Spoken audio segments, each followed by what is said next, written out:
ladies and gentlemen, welcome to Anime Watch Club, a bi-weekly group discussion and review where the hosts of the Wasted Anime podcast nominate and vote on shows that we haven't seen or shows that hopefully lead to a great discussion. In today's episode, the body horror enthusiasts of the Wasted Anime podcast will be reviewing the 2025 rom-com, The Summer Hikaru Died. Let's toss it over to Pat for a quick overview before we jump into the discussion. Rom-com is a choice of words for sure, yeah. I laughed. Fair enough. Yeah. The cat is funny. Yeah. Okay. I had to double check the Summer Hikaru Died Mal page to double check that I didn't miss the rom-com tag throughout my watching. But yes, this show aired in the summer 2025 season, so pretty recently, as of the time of recording. Done by Studio Cygames Pictures, sourced from a web manga. I didn't realize that. I just figured it was a novel of some kind. And then it's a genres of horror, mystery, and supernatural. Would we say boys love theming? Yes, no. I guess maybe that's a talking point. Subtext. Yeah. We could dive into it though. Yeah, we could dive into that. I felt it was not like whatever the opposite of subtext is, overtext. But fair enough. In your face. Yeah, like naked text. I don't know. But yeah, no, well, let's start as we usually do with our first impressions of the show, and we'll go from there. So, Jolene, do you want to kick us off? Yeah, sure. Why not? So my first impressions of this show were I had pretty high expectations for it, both from seeing the previews for it. This was obviously one of the more hyped up releases for the summer that a lot of people were watching, especially with how hard Netflix was pushing it. And it was something that I've heard a lot of people talk about the source material and in positive ways about. So going into this, I had pretty high expectations, and I would say that they were generally pretty well met. The animation is really solid. I love the sort of setting that we're getting there. I'm a huge fan of any like horror that takes place in like a small town, and especially if it's like during the summer or something like that, because it's like there's a lot of weird stuff that goes on during the summer when the kids aren't at school and people are on back home from work or whatever for vacation. Really like getting introduced to our main character of Yoshiki. Like you can really see from the start that he's got like some sort of like off stuff going on about him, and I think that they go into that really well. Just in general, I think that the first 3 episodes do a great job of establishing like the sort of like vibe of the town, how like it's this sort of small town that's like any other in Japan or whatever, but there's like some weird stuff bubbling beneath the surface, some supernatural stuff. So I would definitely recommend this if you're a fan of like horror or mystery. Yeah, I would say horror mystery primarily. I wouldn't barely even call this, slight spoilers for later, but I would barely call this like a romance in the real sense of the word. Yeah, we'll definitely talk about that later, I think. I guess it's technically not listed that way, but I think it was more of a joke when I said it. Yeah, no, yeah. Well, perfect. Well, yeah, we will talk about it though, because I do think that there's something going on there. There's some interesting. Yeah, I know there are romances that happen in this show too. Bad joke. So my bad. Take a lap. No, it's okay. Right. Maybe next time. But Pete, why don't we go on to your first impressions, and would you recommend it as well? Thank you, Jolene, for remembering the thing that I forgot to say. No, I was absolutely blown away by the Summer Hikaru Died. Coming into it, a lot of high expectations. I haven't heard a bad thing about anybody saying about the manga. Like, I think the lowest on my friend list that have read it is like an 8. So it's like, coming into it, I had very high expectations. Cygames, getting all that Uma Musume money, has been absolutely killing it this year with Cinderella Grey and Apocalypse Hotel. And they saved maybe their best for last this year. I just think the Summer Hikaru Died, it's actually going to be the first talking point that we're going to dive into, does something that a lot of horrors, I think, sometimes miss the mark on. And that's creating the environment that the horror is going to take place in. And I was absolutely just blown away by the production and the setting and how they set everything up with the characters in the first couple episodes. That I was like fully invested from the get-go. This show was phenomenal, and I would highly recommend it. It's one of my top shows of the year. 2 thumbs way up for me. All right. And yeah, I I agree with a lot of the points that have been made so far. I do like the production of it. I think it's this, like everyone has said so far. The setting is always going to be interesting, especially for a horror or mystery sort of setting. Like you think about like Higurashi, Shiki, other sorts of folklore inspired mysteries or horrors in Japanese culture. Or in anime, I guess I should say. They all nail the aesthetic. They all nail the connections to the mythology of the local land, and I think that this show does a really good job with that. I almost liked the side characters more than I liked the main two, which I think is where the show lost me a little bit. I in particular wish we got a little bit more of Tanaka, who's introduced pretty early in the show, I'm pretty sure, and then kind of just pops in when he has to. And I'm sure if there is a second season coming, right? Correct. It's confirmed. Yeah. That was confirmed. I thought I saw that a few I weeks think ago. we get next year too. I think we get like late Looks next year. Yeah, no official date yet, but it does look like it's on Mal, so it's got to be soonish. So yeah, so I'm curious. I'm sure I'll like the second season and enjoy more of it. I would recommend this if you like horrors or mysteries of that nature. If there's anything that we've said so far that interested you, then I think that it's safe to say that you will like this show. I felt just frustrated by some of the messaging at the start, and it's very similar to how I felt about Shiki and a little bit of Devilman Crybaby as well, which we'll get into. I just found myself getting frustrated by the show, but I do think that it recovers by the end and makes it like it gets to the point that I think I wanted it to, just not in the way I wanted it to. And again, we'll talk about that later. So yeah, I think that's 3 general recommends, though. Two strong ones, one Miles recommendation, as we like to call it, right? And yeah, let's Is let's that go the over either you will synopsis. like it or you won't like it recommendation? Yeah, if you like this genre, you will like this show. Like, Yep. like Just making classic, sure. like fence sitting. Yeah, I'm fence sitting on this one. Well, one of us has to do it, right? Especially as 2 of our normal cast members are out sick or out to lunch doing whatever they're doing. But yeah, let's do the synopsis for the Summer Hikaru Died. So basically, should I do it like the way Miles does it, where he kind of I like don't know. improvises, or should I do the? I don't know. I'm asking you guys. Let's do it. Let's free flow it. All right. You know what? So basically, So there's 2 guys, right? Yeah, there's like 2 guys, bro, and like one of them, they live in this like small town in like rural Japan, and like one of them goes missing, and then the other one finds him, and they find them together, and they get saved. But then 6 months later, after all that time, the one that found them was like, "You're not him, are you?" And basically that's how this story starts. So how was that? I think that was basically a perfect a perfect rendition. That was a great, like, if I had to ask like a 19-year-old freshman in orientation if he could explain to me the synopsis of The Summer Hikaru Died, I think that's what he would say.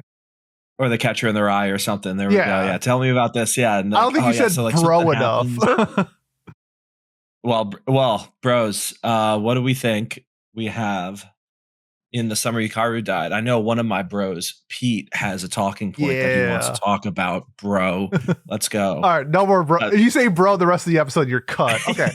Okay, so the first thing that I wanted to talk about was the setting of like horror in general, where there are different types of horror and suspense and thrillers, where I think that depending on how you set up what's to come is one of the biggest focal points of that. So something like Perfect Blue, where we watched it and we could sort of see the descent into madness of the characters, and sort of the over time it builds up this like slow build of like more and more intense. But The Summer Hikaru Died, I think we've all been predisposed to like stuff like Higurashi, where we see something like small town cicadas hanging out next to the candy store. What's the worst that could happen? I'm hanging out with my best friends. And maybe I'm just predisposed to that type of setting for horror. But to me, I thought The Summer Hikaru Died, like immediately I could feel like the tension. I don't know if it was something like, what's the mystery outside of the forest? But I just think that there was so much outside tension between like what happened in the events of Hikaru leaving and then coming back, and the setting of the city itself with like kind of it just like moving along and going forward as if nothing happened. So I guess I want to get your guys' thoughts.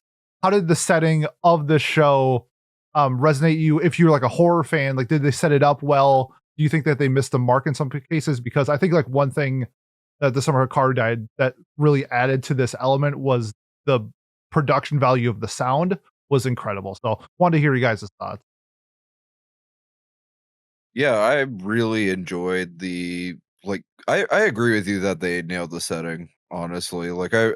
It reminded me of like how in the first season of Stranger Things, they really captured the lightning in the bottle with getting that small town like adolescence Yep. vibe. Obviously, they're a bit older than the Stranger Things kids, but it definitely reminded me of that with the sort of like layers that you have going on with Hikaru, Hikaru and Yoshiki trying to find out more about the town's past and the adults being in on it. It also reminded me a bit of like It or something like Oh, that, sure. where Yeah. you have like the other generation that knows things about this that have been keeping it from their kids, and some families are a bit more in the know about it, that sort of thing. I think that just like the small town itself being like a setting, or not a setting, a character in and of itself through how it's been affected by the events that are going on in its past as well, I think is something that they did masterfully in this, and a big part of why I really enjoyed it. Yeah, I I think I had just said this in the opening thoughts too, but I love the aesthetic that they chose. And your sound comment about the sound design, I didn't really think about it, but it does. It really was excellent in this show. It like the tension that it builds, the ring, almost like the literal ringing in your ears, Yep. especially when things were happening that were horrifying or um, supernatural, however you'd want to phrase it. I thought that the show did a really good job with that aspect of the horror. I hate body horror, so a lot of this was throwing me way off the deep end. I hate that stuff. Oh, that's why I never like gave is it Uzumaki, right? I never gave that a try because I just could not Well, good news for take you. any You of the. don't have to watch it. I've heard now in hindsight that I Yeah. don't have to watch it because wow, bad. But yeah, I think the setting it, like the cats just walking around. I'm trying to think like they even in the background you just see the small town vibes and the country bumpkinisms, I Oh, guess, yeah, even, for you know, sure. that are going on. Like There's is some that slang yeah. that's used. Yeah, it felt like watching like a horrific Your Name, you know, or a horror based Your Name. Like just that silly town goofing around and then all of a sudden it got very real. So maybe Higurashi is a much better comparison than Your Name in hindsight. But you know, I'm glad I made that comparison anyways. What was there anything else that stood out about it to you, Pete, that you wanted to talk about just because it's your talking point? I guess it just always felt like to me that there was always it's like the feeling that you're looking over your shoulder, but like you're watching that. Like to me, it always felt like there could be something around the corner. And with a show like this, it didn't necessarily like what was around the corner didn't necessarily have to be like a jump scare.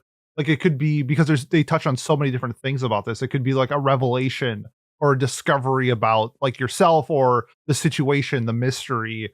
I think later on in the show when we start getting into some other elements of it, like specifically the scene at the school where the guy just kills himself, like that's the type of thing where you're building up the tension so much in the story that when we get a some form of resolution or some form of a break in the tension, it just hit so much harder because I was so invested in the buildup that then when we got it, I was like, Jesus Christ, like what is happening in this show now? Like I felt like we got like so much build up and so much interactions between the characters like outside of the horror, like not body horror, but like the horror. And then we got an episode like that. I'm just like, I thought just the payoff, just like, yes, it's just like a fist pump. Like, what the hell? So huge fan of the sort of like building the tension and then getting the resolution for it.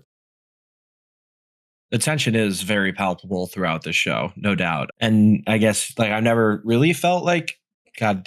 I always want to call the main character Hikaru, but he's not Hikaru. It's not his show. Yoshiki, yes. I never really felt like Yoshiki was in any real danger. Oh, but, he's not. No. But like everybody else, goddamn, like you better count your days. Yeah, like the Hikaru in the Asako scene when like they're out like getting drinks, just like I was like on the edge of my seat. I was just like, okay, is he gonna kill her? Like, is he gonna there's just so many different things that you could go, so many different routes you could go in this story. And that's why I loved it. It was just a unique development of characters and how they did it. This may be a dumb question. That scene happens in like episode 6, and then they talk about it again in like episode 12. That wasn't like a time jump or anything, right? That was just she brought it up again, and he was like, "You really didn't learn the first time you brought this up?" Is that kind of like what it is? Like, yeah, because I was just confused because it felt like the same conversation with, like, maybe she asked him something, asked him in a different way. Are you Hikaru or not? But like it was essentially the same conversation, so that's why I was a little thrown off. But then she mentioned her ear. I think she basically had sort of better feelings about Hikaru / whatever's inhabiting, like Nonuki, if you want to call the thing inhabiting him that. I personally don't think that it's Nonuki, but I think she was basically asking as like a way, like a come on, help me, like help you sort of thing. Like I believe that you obviously want to protect Yoshiki, and then he's more like, bruh, stay out of my business, like Okay, yeah, that makes it make a little bit like I could be wrong, but that's how I kind of felt about it. I'm glad I wasn't the only one that wasn't like, or wasn't fully on board with that scene. Not that I didn't like it or anything. I was just very confused. I was like, did this not already happen? That's why I do we want to talk about like the tone of the show, because I feel like it and we kind of talked about already with the setting and the ambiance or the tension that's built throughout the show. I think it does a pretty good job of not being like whiplashy. I'm trying to think of a show we talked about recently where it was like that. What do you mean by whiplashy? Just so like where sorry, to where it would go from like oh, this person almost just died, and then the next scene is them all laughing together. Like like when you think of like Golden Kamuy, you think of all those scenes where it's like it's a serious show, but then there's the goofy moments thrown in, and it doesn't detract from the show in any capacity. I felt like this show was a lot closer to Golden Kamuy than something else, where it goes from high tension, high whatever, to oh, look at them, they're sitting on the boardwalk eating candy. You know what I mean? Like that. Or I don't think you're necessarily like wrong about it, but like it's on purpose in a way, because like both comedy and horror are based around like building and then releasing tension. So they kind of intermingle a bit. I wouldn't say that this show was like I don't think it went out of its way to be like super goofy, apart from like moments where it's like just the friends like joking around or something like that. But it's not like they went out of their way to have like a ton of gags or anything like that. I think that it was just sort of a way to alleviate some of the tension from, like, say, the scene in the diner where the neck creature is like coming towards them. Like that was like, whew, the monster design in this show is like A1 for sure. They did a great job with that. And I think that like having these sort of like lower stake scenes where more like there's less tension, but the tension more so is about like, is Hikaru gonna be able to like will people be able to tell that this is an imposter or whatever? Like or Yoshiki trying to like hide his sexuality from his friends or whatever, like a lot, like because he's basically wearing a mask in the same way that this creature is. That's a good point. Yeah, no, I guess with the characters in the show, like the life is moving on for everybody else. Like I feel like Yoshiki's the only one that's like heavily emotionally invested in Hikaru, and I think everybody else is more of just along the lines of they're happy that he's back, so they're just going to do their hijinks stuff like teenagers do. Like I don't think you're diving into it all too much when you're like with these kids 14 or something like that. So I just generally thought just the overall flow of the show was done really well. Like when they were in public with their friends, like they acted like teenagers around their friends, and then when they were a little bit more in private, then you got to see the characters sort of change a little bit in terms of like how they were addressing each other and you know sort of the exploration of some of the characters that they have in the show. So I just thought like the balance and the flow of how they handled the situations was done really well because I just think that's how it's done in real life. Excellent point, Pete. Now, you had another talking point that you wanted to bring up. We totally didn't edit that, by the way. No, not at all. Not at No. all. Yeah. So I guess we can move away from sort of the settings and diving more into the meat and potatoes of the show. And one thing that I want to talk about, and I love talking about it, is themes. And the one that I took away from it the most was, I think we touched on it earlier with like this maybe being a boys love, maybe not. And I'm more along the lines of the side that it's not, and I'm going to explain why.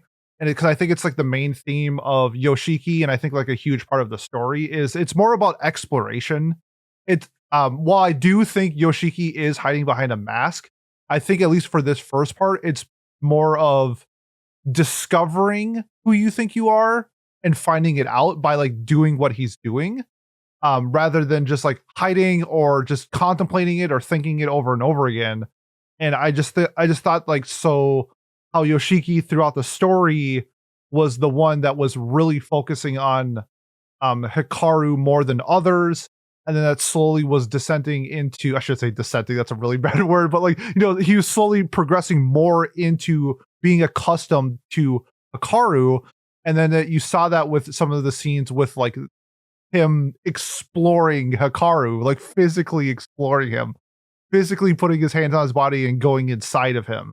And like that scene to me was like, a lot of times when we were young and we're figuring it out, we're curious. Like we need to figure out like, hey, I saw this on a YouTube video or something like that. I'm like, I wonder if I would actually like it. And then sometimes you try it and you're like, nope. And then sometimes you try it and you're like, yeah, this is me as a person. So I just thought like how they handled exploration with Yoshiki's character with Hikaru was incredible. So that was like my biggest like favorite theme of the story. I don't know if you guys had any themes or if you wanted to touch on like Yoshiki and his characters, but I'd love to hear you guys' thoughts, sort of like what you took away from like messaging or theming from the show. We'll do a compliment sandwich because I'll be in the middle here with your compliment. I think the way I like the show, well, or one of the reasons I like the show more near the end is because it does come around to that theming that you were talking about, where the it is about exploring yourself or figuring things out. And one of the bigger themes I thought of the show and what I was expecting it to be was about grieving. And this is the connection point that I was trying to make earlier. You were talking about how everyone kind of just went back to life as normal, except for Yoshiki when Hikaru got back from being missing. And a big part of that is because they had no idea that they were supposed to be grieving. And they haven't started grieving his loss because they think he's still there, right? And I think that the show, they finally become aware of it, Hikaru and Yoshiki do in their final conversation, right? Pretty much in the seminal moment of the episode when they are talking about the fact that no one has grieved for Hikaru yet, the actual Hikaru, because no one knows he's gone. No one is, or very few people do. It's not a general thought. So am I robbing the person inhabiting or thing inhabiting Hikaru is robbing people of that opportunity? And I think that that them showing them experiencing that guilt was a very cool moment in the show, and it's something that I wish happened earlier because I was just sitting here so frustrated as it's trying to like the show otherwise was really trying to get you to empathize, I thought, with the beast inside it, or we really don't, I don't know what to call it, so I'm just gonna call it whatever it is, like the thing inside of Hikaru. Is it a beast? Is it a deity? Is it a like we don't know. We literally don't know, but also like I mean, we kind of know, right? Well, it's like we don't know if it's actually We know it's not a monster or a human, that. obviously. Yes, yeah. So So we don't know exactly what it is. I'm sure we will soon. I'm sure that that'll be something that's brought up pretty quickly in the second season. Maybe the manga readers already know too, I would guess. But I would hope so. Apparently, the manga is only like one volume ahead of where the anime ended. oh, that's terrible news. Oh, That's is it? not good usually. I thought the manga Yeah. was ending really soon too. I think it's on its like I mean, its last couple chapters. Oh, I didn't know that. If it is only one volume, though, that's unless it was only a 2-volume manga, in which case, fantastic. It's Because then, short, but I don't think it's that short. but It's 7 volumes, Yeah, so okay. yeah, it wouldn't be that. It probably is just like one behind based on the pacing. Damn. Yeah. but I guess my point being, or to wrap up my point, I was just so frustrated at the start of the show with it felt like it wasn't going to attach to those themes for the first few episodes. And we were kind of just supposed to accept that Hikaru is possessed by this being or this other thing. And it kept hammering home that we should feel bad for it. And it's going to be the devil man or the Shiki. We haven't had the Shiki conversation online before, but that whole conversation again, where it's like, I get so frustrated when when it's used as an allegory, except in this case it's a parasitic relationship, it's a destructive relationship. The thing inside Hikaru is depriving everyone of the ability to grieve for Hikaru, for one, and two, actually killing things and other humans. So that frustrates the shit out of me, and we'll talk about that I as our next do want to talk point. about that, but I want to hear Jolene's thoughts. But I do That's want to bounce exactly off right. of that. Okay, so we'll come back to that after that. But Jolene, first, complete the compliment sandwich now with an actual compliment for the show's themes. I really liked, and this is sort of like more of an arc, I guess, than like a theme, but I liked the Yoshiki arc that ends in episode, like, goes throughout the entire series, basically, where at the end he admits that he is just fully being selfish. And in a rare moment, the work doesn't like criticize him for being selfish, which I think sets this apart from a lot of media that I've seen. Like I recently, and we won't get fully into it because you and I already discussed this, Pat. Like I recently watched Dororo, and a large part of that is them trying to convince you that Dororo is being selfish for trying to reclaim his body because these villagers are like suffering for it. And I'm just like, fuck them villagers, bro. Like Murder is okay. yeah, Again, Hikaru he is or not Hikaru, but Dororo is being selfish, but sure, fine, whatever. I think that we should allow protagonists more room to be selfish when they've gone through a fucked up time. for your That's all I'm saying. protagonists, that's kind of like, let's be allowed to do that. I am so on your side with that. So I love there we Vinland go. Saga, but not everything needs to be that. Yes. True. That's a great analogy. But yeah, perfect. All right, Pete, go ahead. If you have a counter, I would love to hear it. No, it's not a counter. I understand it's because I think it actually ties into both of yours. Like what you're talking about is, I think it's another theme of the show is just like pure straight up manipulation, and it's not just between each other. Like it's not just between Hikaru and Yoshiki. I think it's Yoshiki and himself. And so like we see Hikaru come back, and we see him come back as maybe, at least this is how I was portrayed, as a better version of Hikaru. Like it seems like more and more people are like drawn towards Hikaru based off of what we've had the information from before. And so like when you see like Yoshiki in episode 12 and some of the other parts in the series, it's like, especially Hikaru, like manipulating that he is, when his presence is like making people happier, they're having more fun. Like Yoshiki is having whatever. So it's like, do you really want to get rid of me? It's like, your friend is gone. And I guess this is going to pose a question to you guys as well, but it's like, if the original Hikaru is just dead, and now we are left with new version of Hikaru, like, do you go out of your way to like kind of like solve the mystery, or are we manipulating ourselves and just being okay because it's like it's better than him not being there? And so I think the show poses a lot of questions to us because of how the characters are sort of like manipulating each other, because I think Hikaru manipulates Yoshiki a little bit, especially with episode 12, sort of saying like, you want to keep me around because you love me and I love you too. So it's like, why would you want to like not be with me? Why would you not want to be my friend type of thing? And as it's like, you are kind of making good evil points.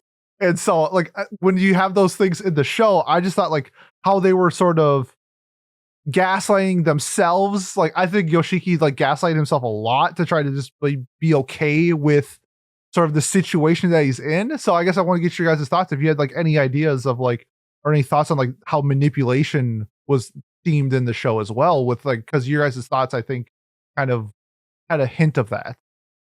100%, because I felt that way right from the start. And that's part of my frustration with the show, is it felt like we took so long to get there. Like the conversation in episode 12 was awesome. It was really, really good. It just frustrated me that it took that long to get there, especially given how many catastrophic situations happened in those 6, 7, 8, 9 episodes building up to that point. I guess 12 episodes because it's a 12 episode show. Duh.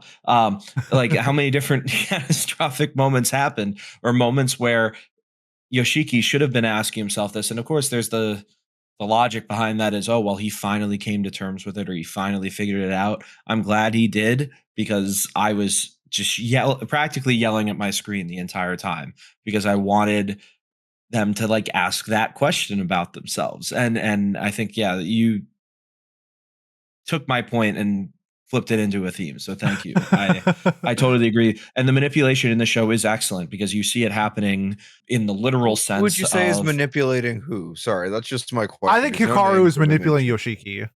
Okay. But I also think Yoshiki is manipulating himself. With like your example of him like sort of being okay with being selfish, like at least this is what I took away from it, that Yoshiki would rather Monster Hikaru be there than not be there. But like, yeah. And then trying to come to terms with like the old Hikaru like not being there, but still trying to like think of his like presence. It's a little confusing, but like I just think that like Yoshiki towards the end was just like trying to, I would say it's more like gaslighting than manipulation, I would say, but like he's coping. Yeah, he's like, legitimately, he's just coping. Yeah, 100%. Yeah, gaslighting himself. Yeah. Yeah. I don't think Hikaru is manipulating Yoshiki that much, because I don't think Hikaru is really like capable of that. I think he's such an alien being that like the concept of like manipulation, it's like psychological manipulation isn't so much of a thing as much as like the sort of like mixing aspect where they like, mind meld and become drift compatible or whatever. I think he's more so trying to understand humans in Yoshiki, because he has like, he's evolving in this way where he has like an ego and feelings that, while not human, are emotions that he can somewhat talk about. And I think that Yoshiki, like, his selfishness is just such a big theme of his character, because like, slight spoilers, but the author has come out and said that the real Hikaru was not attracted to men and was in fact just attracted to women and straight. So this adds on even more layers of like fucked upness to their relationship, because he's like, oh, well, I can get like my kind of like ideal version of Hikaru is what he thinks at first, because of like the sort of like crush angle. And that's why we see him have the freak out where he talks about like what the difference is between the entity inside of Hikaru's body and Hikaru are, and why that upsets him. It reminds me a lot of Kowloon generic romance, actually, in a way. Like, I think obviously that's more of just like a straight up like romance mystery instead of a horror. But yeah, like there's pretty similar elements in terms of like grieving for somebody that you don't have anymore, and getting like trying to replace them and getting upset that they don't match fully because they're their own individual. My only aired didn't they air in the same season too? No, that was the one before. Kowloon was spring. Okay. Yeah. But my only counterpoint is with with Hikaru towards like the second half of this season, I think is the character himself. Like the beginning episodes, he was sort of like figuring out this new entity and role that he is, and towards the end of it, I think that we know who Hikaru is, and he mentions a lot towards the end about how he's having so much fun and enjoying life and all this stuff, and that he's not able to like hurt Yoshiki if he was like to do anything to him because like he loved him. And so what I thought it was manipulation was because Hikaru has been mentioning like loving life, having fun, all this stuff, and seeing Yoshiki as the only person that can maybe stop this, and seeing Yoshiki develop these feelings for Hikaru, that towards episode 12 he starts using words like love, more affectionate towards him. To me, it just felt a little bit more manipulative because of how Hikaru's character changed throughout the story. I could see that, yeah. Pat, you got anything? I think this is I'm listening to both of you and I hear both of your perspectives on this, and I feel somewhere in the middle or somewhere partially with both of you in terms of just they're like, it's, I don't know if I'd describe it as manipulation, but it is, there's got to be something in what new Hikaru and what they are doing and the way that they're doing it. And in the same way, Yoshiki is definitely, again, he's straight up lying or lying by omission, or what's the word used in a criminal sense, like harboring a fugitive or not no, that's not the right word context. Aiding and abetting. Thank you. In a way, yeah, that's what he's doing essentially in this situation. So yeah, again, I want more Tanaka. Like I'm always team human. And granted, I just said that, and I bet Tanaka, maybe he's not a human after all either. We don't really know yet. I think it's pretty clear that he is. I think he is, but he says at the end, he's like, "Oh, maybe I'm not, or maybe I'm or maybe I'm not human anymore. Or I came from something who knows? I hope he's human. I think that'd be more interesting. Like, what is this company he works for? It sounds like almost like the Lethal Company that's like unnamed and just exists and does whatever it does. That character, if you asked me who was voicing that character, just for the sub, I would have guessed 100 times out of 100 that it would have been Mamoru Miyano before I actually saw who it was or like heard the character. Oh, because he looks like the Durarara guy or whatever. And he's wearing the sunglasses like manager from Zombieland. Oh yeah, he kind of does look like a mix of his Durarara character and the manager from Zombieland Saga. And he's so goofy too. I just thought for sure that he was gonna be like, when he finally did speak, I was just like, oh, he's carrying a hamster around. That's like something Mamoru Miyano would do. You know? No doubt in my mind. So that was just a random thought on my end. But I think, did we have anything else on that? Or well, I was going to say, I think, and Jolene and other Call of the Night fans could get this. I feel like his character is going to be like Anko in season 2, where like you got a glimpse of him in season 1, but then he's like the prominent player in season 2. Like that's kind of the vibe I got from Tanaka. But let me ask you this. Sorry, go ahead. I don't think he's going to be entirely antagonistic either. I think just based on what we've seen from like the poster for season 2, I don't think much is going to come out of him approaching them on the beach. Oh, okay. That is a big reason why I don't think that the thing inside Hikaru is Nonuki. I think that he's realized that and realizes that thing is something else entirely. But is like probably a key to what Nonuki actually is. I like that. I like that a lot. Oh god, I hope that plays out. That would be fun. Okay, well let me ask you guys this question. If Hikaru Pete showed up on the podcast and all of a sudden the podcast quality got super good, like really good, and like the host knew what he was talking about and the views went up, would you say anything? No, I think you live in Pat's just like, you know what? I'm happy that no.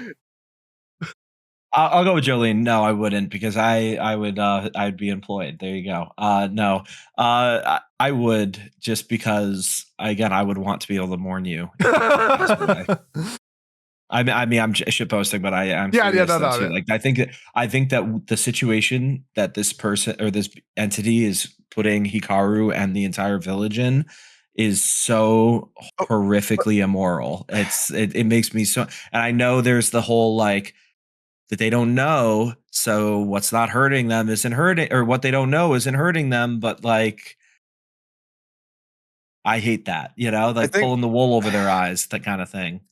that's Sorry, cool and Julian, go all, ahead. Pat, but no, I was interrupting you. Like, my main question is, like, Hikaru got, absorbed by this entity or whatever because he died in the woods. What kind of being would happen if you died from autoerotic asphyxiation like Pete's going to die? Whoa! Always have a Ooh. spotter. Always have a spotter. And a lemon wedge. Yeah, you think Or I'm a safety an pole. Yeah. amateur? Please. I've been doing this for years. Is that what I heard in Cape Cod that one night? Okay. Come on, man. On the pod? On the pod? On What? the I don't know. pod, He man? just said you do erotic asphyxiation. That was and I can't Miles's say- wedding. and you- Autoerotic asphyxiation. There's a big difference. Oh, is it Yeah, you auto do it in a versus- car. It's auto. Get it? Yeah, exactly. Auto. So you were doing that in the backseat of my Backseat car. of the car. Not even my car. It was my parents' car. Oh, That's man. That terrible. was that Ford Escape. Oh, yeah. Let's just say we got No, some no. miles in that car. Honda CRV. CRV. My apologies. The mid-size I love the SUV Honda game is CRV. One of the best SUVs out there. I would I'm argue. lacking. No, they're good. So what's your guys' favorite mid-size SUV? Maybe like a Subaru Outback. Oh, a RAV4 maybe. Good Pretty answers. good too. Good answers. RAV4. Subarus are good too. As long as you don't say a Nissan Rogue, you're safe. Do you remember any of the funny names of the towns on our way up to Mash P, Cape Cod? Sandwich. Sandwich is a very funny city name. Chicopee? Chicopee's fine. That's not bad. Mash P and Sandwich are the two that stick out.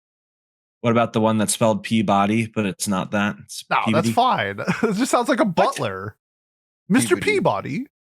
Peabody.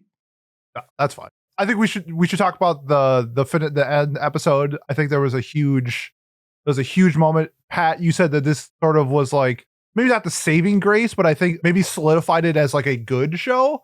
So I guess wanted to get interpretations of how you sort of like the end of the season or not. Because to me personally, I thought it was incredible. Yeah, I thought it was really, really good. So this, like maybe I wouldn't say it's like you said, it maybe didn't save the show for me. Because I don't think I was ever going to give this show a bad score. I was just kind of like, I'm not as interested. I'm not as invested as I could have been. And a big part of that is the theming, right? But we talked about it a little earlier. Finally them becoming self-aware about what they're doing, being so bad, like net bad for the city or not the city, the town and the people around them and themselves as well, I think was really cool. And then eventually when they do get to a point where they can move on or whatever the resolution is, I think that this episode is going to pay off in like dividends. It's going to be incredible. So that I guess that's where I loved their conversation on the beach. I thought it was really well done. They go back and forth. They do both admit their faults or the things that I had been screaming at the television for the first 10 episodes.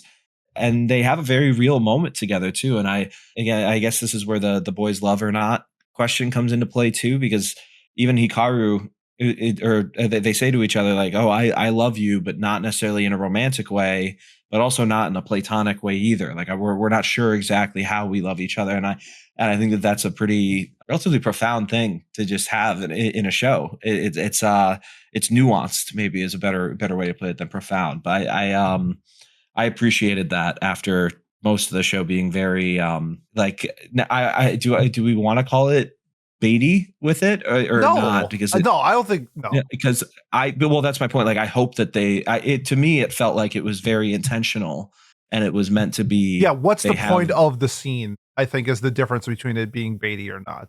Like if you watch like harem ecchi trash, the point of like those baity scenes is for fan service. Like right. I don't think this was for the fan. I think this was to portray the message. Well, I guess, yeah. So that's my point. Is I hope that stays the case, or because is the case, and then at the end we don't just get a surprise. It wasn't that at that like that kind of moment. That's what I was worried about. But yeah, that's a good way to put it. Jolene, what about you? What do you think? I don't think that the ending was like super baity or anything. Like the scene was Mm-mm. baity. Like I would agree with both of you guys on that. I think that like the due to just like the themes of the show, how a big part of it is like Yoshiki questioning his sexuality and feeling like he has to lie to like literally everybody, including himself, Yep. up until that point about what's going on. I think that like it's a tough thing. Like as someone who grew up thinking I was straight and then has changed a couple of times since then, like it is something that it takes like for a lot of people anyway, it takes life experience to know what you got going on there, especially if you're going through like a really hard and like traumatic situation like the death of your friend that is still walking around for some reason. Makes the trauma even worse. That's what was really fucked up about it too, right? Like, Yeah. oh, And Pat, I know you mentioned like griefing a lot in this episode. To me, what episode 12 wasn't like accepting the grief, but I think it was more of them like coming to terms and accepting the situation that they're in. Like uh, to me, throughout the story, it kind of felt like you were trying to like Yoshiki was trying to decide on his stance about Hikaru and like the real Hikaru and the new Hikaru and himself as well. And I think just like, the accumulation of being frustrated, you see them fighting in the water, pushing each other down because they're 14, 15-year-old boys and they have emotions, but sometimes you don't know how to express them. And sometimes when you're that age, shit, even at our age, you express that by pushing your friends or, maybe if they're getting a little out of hand, you give them a good old knuckle buster on the chin. But like, I just thought like everything was just like portrayed so well of like it's adolescent, but at the same time it's mature. It's accepting of the situation that you're in, but like understanding that the situation you're in is trash. So, but you're making the best out of what you got. And I think sometimes that's just what you have to do. So I just thought it was like a fantastic way to sort of wrap up this first season and make me invested more going into season two. for Uh, sure. I'll say, Go ahead. anybody else? Because I think we have like one more final talking point before we head the final thoughts. I All I had was just we've been talking mainly about the main characters so far. But I think the supporting cast in this show is awesome. I think that both the adults and the other kids or teens, whatever we want to call them, I think they all have their moments to shine, whether they're in the foreground or the background of shots and like in the conversations.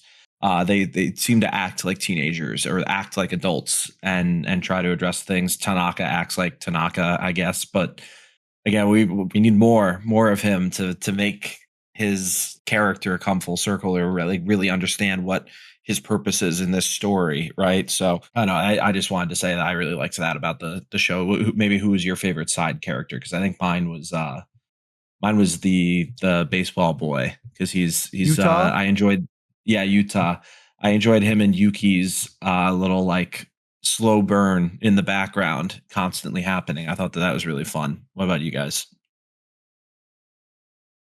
My favorite side character was Asako. I really enjoyed sort of her being like sort of the only one that like understand like the difference in Hikaru and kind of wanting to dig a little deeper. And then just the altercation toward I think it was like episode 4 or 5 with him and Hikaru. I just thought like how that whole scene went down was just like really good for her character and sort of like her role in the story. So I was a big fan. But yeah, like we got like glimpses of Tanaka. I think I'll like him more with more content. I would say that my favorite side character was Miss Kurabayashi. Hell I yeah. just enjoyed the like medium housewife sort of deal. Like she was always like she showed up to save the characters a couple times, but it never felt like forced really. Like, and I enjoyed like her explanation of why she knows to not do this sort of thing with like her husband and her kid. I thought that was like a really nice and well done flashback to explain why she feels the way she feels. Yep. Yeah, her character was awesome. It felt very like foreshadowy in a way as to what might come. But sweet, all right. I guess we should just do our closing thoughts. I got one more topic. One more you thing. do? I thought Yeah, you said we had one more. I had one more. Oh, okay. Yeah, go for it. Because I want to talk about like the mystery itself of the story, like the idea of like we're sacrificing Hikaru, but there was something with the mystery itself that I wanted to talk about that really, I don't know. I thought, and I think I'm the only person that like maybe caught this when we did our review on the episode when I talked to Tyler and some other people. I don't think anybody else picked up on this, but if you remember the episode, the school episode where the guy kills himself on the courtyard, like the kids are freaking out that this is happening, and then there's a news report, like a Channel 5 news report, and it's like two people sitting down at dinner, and they're both adults, and it's happening, and they're like unfazed. And I don't know why, but that really stuck out to me that like the adults kind of feel like they know, like it, like they saw this on the news and they're like unaffected. And to me, it kind of feels like the adults in the town know more than the kids. And that was my favorite part of the mystery of the show. I don't know if you guys had anything that you liked about the mystery, but I think that there's something there that's building that we don't, it's like a hidden volcano that's about to explode. It's Yellowstone or whatever. Like, I think that there's something there. I don't know if you guys caught any of that, but like to me, like I was so enamored by it. I thought it was such a cool little tip of the little thing going on. So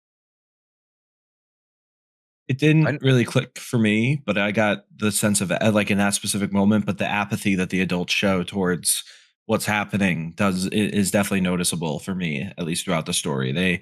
They do seem a little too not panicked by the fact that their town has had murder, famine, and infection and disease for almost a millennium at this point, it sounds like, based on the dates that they were giving. I think that's the way that they're so complacent to it. Yeah, like that's definitely, there's gotta be something there that adds to that mystery. What about you, Jolene? Yeah, no, definitely agree, especially with like Karu's dad's like little backstory and what very little we know about him, and Yoshiki's dad as well. It definitely feels like there's a vibe of child sacrifice going on here, as small towns in Japan are known to do. Yeah, no kidding. What's this reoccurring theme? On that wonderful note, why don't we move on to our closing thoughts then? Because I do agree, though, Pete, the mystery and aspect is it again. I think like that last episode or those last couple episodes really helped build it up. Yep. Because at first it just seemed like, oh, your normal ghost story, not literally, but yeah, you know, like that kind of a thing. And then it slowly started to ramp up into something more like with the body part aspect of it. I thought that was cool. Remind me of you haven't seen Full Metal. Never. So many of these names, though, they were using so many different names and like traditional Japanese names that was like making it also even more mysterious for me, just because I was trying to remember, oh, what was that word again? What was the Buchu again, or whatever they called the head and like the thing like that. I was just like, oh my god, my my gaijin brain just doesn't work well enough for you this, can't say that word anymore, bro. Can you actually not? No, like, I was saying, like, no, that's describing myself. You can say it here. Don't say it in Japan. When did I become Japanese? Like you're that white dude on Twitter. Yeah, Sephiroth sword, my goat. Yeah. Yeah. All right, let's do closing thoughts before we get canceled. Jolie, what do you have anything that we didn't really touch on? Any closing thoughts? Anything that you'd like to say, or your final score? God damn, I can't get it out today. Yeah, I think that this is a show that has a lot of potential. It reminds me of another sort of underrated show that I really enjoyed, Summertime Rendering. Plus, it has like a boys' love element to it, which is always a plus when you add some gayness to it, in my opinion. Like Pete said, I think that the sound design was really good, including the OST. The OP is like a bop that'll stay with me forever. Vondi just never misses, basically. Characters really well done. Really, I think what will make or break this show, and it seems kind of silly to say this, like it's not an obvious thing. If the mystery for this show is just like somebody making shit up as it goes and it can't hold on to the like tension and sort of like what's going on here sort of vibe that the first season has, then I'm going to be really disappointed. But as for this first season, I think that they've done a great job as far as like the tension goes, breaking it up with like these comedic moments and not having all the tension be about like the mystery of the show. I like that a lot of the tension is based on like the characters and their relationships as well, like more sort of mundane things. For me, the show is an 8 out of 10. 8 out of 10. All right, Pete, what about you?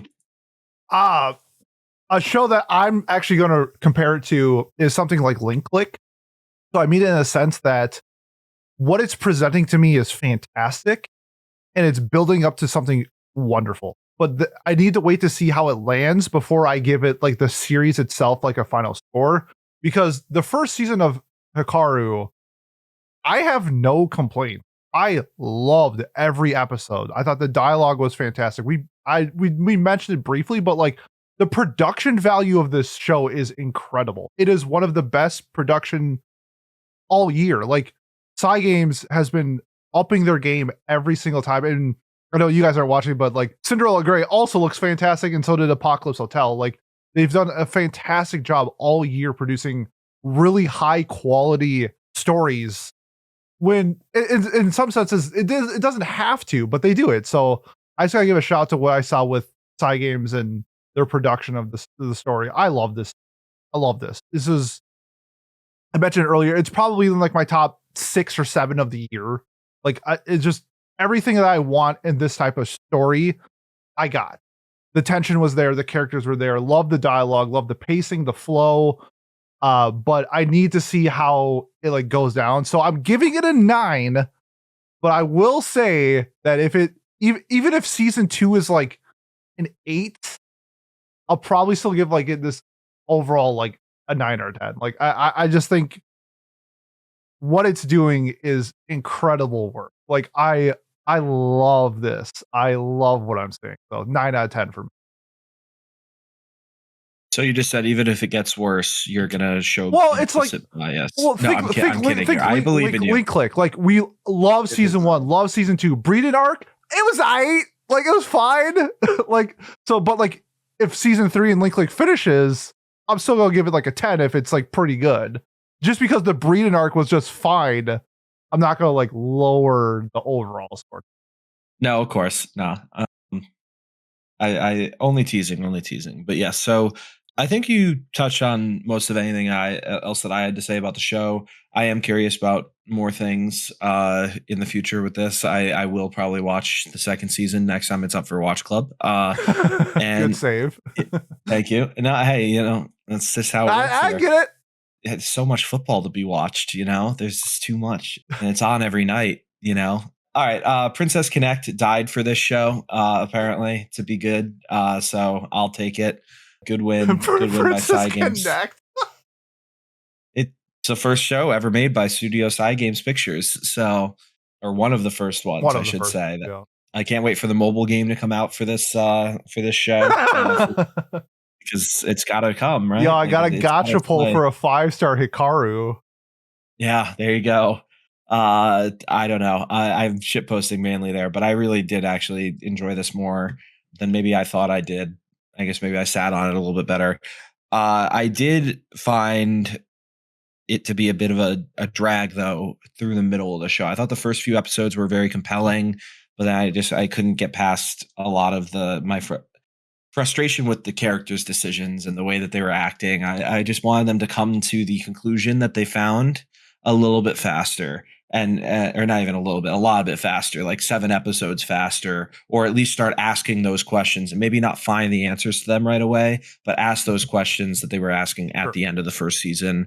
I wanted more Tanaka. I wanted more of the side characters. I really enjoyed them a lot. I have this at a 7 out of 10, but like Pete said, I think I could be convinced to go up, especially if the second season is very good, because I think there's a lot of setup going on in this first season that we haven't seen the resolution from, in the same way like with Zombieland Saga. Ton of that happened between the first 2 seasons. So doing some quick maths here, our 7, 8, and 9 scores average out to anybody? I'm gonna go with an 8. A Samurai It's 8. an 8. Samurai 8. Yes. Wow. Look at us making callbacks. No one else other than the three of us That's is an going to inside understand joke. that. Wonderful inside joke. Great podcast content. And yeah, that wraps up our discussion. Oh, Pat, if you want to find out about inside jokes, you should join our Discord. Links in the description below. Damn. That is where they should join. By the way, this show was an 8.07 on Mal. I can't believe I almost forgot to say that.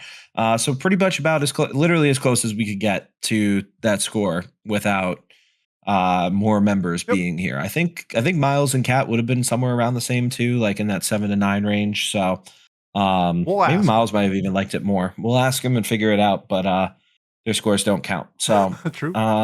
So yeah, that's now. Join that Discord to learn more about inside jokes, like the fact that Pete is anti-vax. Or to vote on the shows that we're nominating. That too could be something that people could do. But yeah, that wraps up our discussion of The Summer Hikaru Died. Pete's not actually anti-vax, by the way, just to clarify. I think it's pretty well known that I'm not. Oh, well, who knows? You are the big COVID spreader. TM don't use that name without reference. All right. Oh yeah, this is the part where I normally kick it to Miles to tell us what won our voting, but Miles isn't here, so I'm going to kick it to myself.